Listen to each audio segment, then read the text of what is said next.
कभी ब्रिटिश साम्राज्य में सूरज ही नहीं डूबता था। नमस्कार, आज़ाद सिपाही में आपका स्वागत है। मैं हूं मनीष सिंह। ब्रिटेन की महारानी एलिजाबेथ द्वितीय की मौत के बाद ब्रिटिश साम्राज्य फिर से सुर्खियों में है।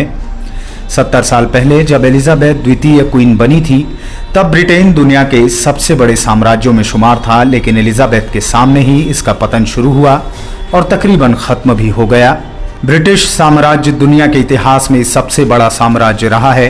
16वीं सदी के बाद ब्रिटेन ने अपने देश के बाहर दुनिया में अपने पैर पसारने शुरू किए। 16वीं से 18वीं सदी के दौरान ब्रिटेन ने यूरोपीय ताकतों जैसे फ्रांस, स्पेन, पुर्तगाल को पछाड़ते हुए दुनिया के सबसे ताकतवर साम्राज्य की नींव रखी। 19वीं सदी के दौरान एक समय ऐसा भी आया जब ब्रिटिश साम्राज्य का दुनिया के करीब 1/4 हिस्से पर कब्जा था। उस समय ये कहावत थी कि ब्रिटिश साम्राज्य में सूरज कभी नहीं डूबता। एक समय दुनिया के 26% इलाके और 25% आबादी पर ब्रिटिश शासन था। 19वीं और 20वीं सदी में ब्रिटिश साम्राज्य दुनिया का सबसे बड़ा साम्राज्य बन गया। इस दौरान ब्रिटेन ने दुनिया के करीब 80 देशों और आइलैंड पर शासन किया। 1913 से 1922 के दौरान साम्राज्य का कब्जा दुनिया की करीब 25% या 45 करोड़ आबादी पर था।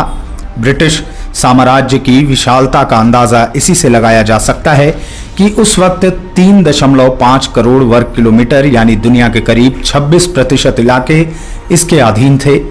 महारानी एलिजाबेथ द्वितीय 1952 में 26 साल की उम्र में ब्रिटेन की महारानी बनी थी। उस समय तक ब्रिटेन साम्राज्य का सूरज ढलने की शुरुआत हो चुकी थी, लेकिन तब भी करीब 55 देशों और आइलैंड पर ब्रिटेन का कब्जा था। इसके बाद ब्रिटिश साम्राज्य का तेजी से पतन हुआ। ऐसा माना जाता है कि 1997 में हांगकांग को चीन को सौंपने के साथ ही ब्रिटिश साम्राज्य का अंत हो गया। फिलहाल ब्रिटिश साम्राज्य दुनिया के 14 आइलैंड तक ही सिमट कर रह गया है।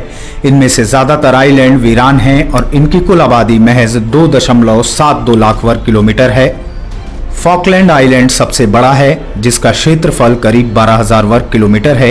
एक देश के रूप में ब्रिटेन का खुद का एरिया अब 2.42 लाख वर्ग किलोमीटर है। आगे की और भी खबरों और अन्य जानकारी के लिए जुड़े रहिए आज़ाद सिपाही के साथ। धन्यवाद।